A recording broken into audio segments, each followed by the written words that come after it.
గురుగారు, వాస్తు మార్పులు చేసిన తర్వాత ఎంత సమయంలో దాని ఫలితం కనిపిస్తుందంటారు?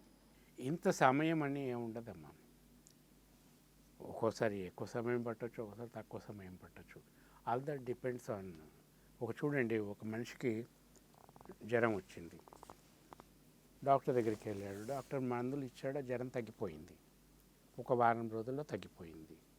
ఇంకొక ఆయనకి అదే జ్వరం వచ్చింది, అదే ట్యాబ్లెట్స్ ఇచ్చారు, కానీ ఈయనకు 10 రోజులు పట్టొచ్చు, 3 రోజులు పట్టొచ్చు తగ్గటానికి. దట్ డిపెండ్స్ ఆన్ నా శరీర తత్వం మీద ఆధారపడి ఉంటుంది. ఒకే ప్రాబ్లం, ఒకే solution, but recovery stage differs from person to person. అట్లాగే ఇల్లు కూడా, ఏ 2 ఇల్లు వాస్తు ప్రకారం ఒక్కలాగా ఎప్పుడూ ఉండవు. ఏ ఇద్దరి మనుషుల చేతి ముద్రలు ఒకలాగా ఎట్లా ఉండవో అట్లాగే ఏ 2 ఇళ్ళ వాస్తు ఒకలాగా ఉండదు. అట్లా కనపడతాయి అంతే. మనం రో హౌజెస్ చూస్తాము, లేకపోతే ఇట్లాగే టౌన్షిప్ లాగా 16 అంతస్తులు 20 అంతస్తులు కట్టినవి అన్నీ ఒకలాగే కనపడతాయి మనకి. But that differ from one to other.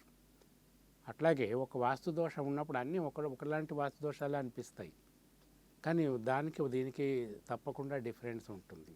ఆ ఒక వాస్తు దోషాన్ని తీసేసినప్పుడు ఒక ఇంట్లో ఉన్న వాళ్ళు చాలా తొందరగా రికవర్ కావచ్చు, ఇంకొక ఇంట్లో ఉన్నవారు అదే రకం వాస్తు దోషాన్ని తీసేసినప్పుడు అంత తొందరగా రికవర్ కాలేకపోవచ్చు, బట్ రికవర్ అవుతారు తప్పకుండా. So that differs.